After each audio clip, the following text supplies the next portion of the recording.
Приветствую тебя, мой дорогой зритель. Сейчас сижу на крыше своей дачи. По весне были печали с дымоходом от камина.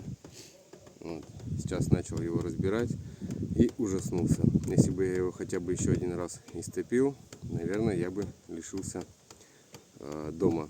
В общем, все тонкости и нюансы, какие будут обязательно в основном ролике. Сейчас смотрите, что произошло с внутренней гильзой. Она полностью вся ржавая. Все потекло. Сэндвич вы сами видите в каком состоянии. В общем, приятного мало.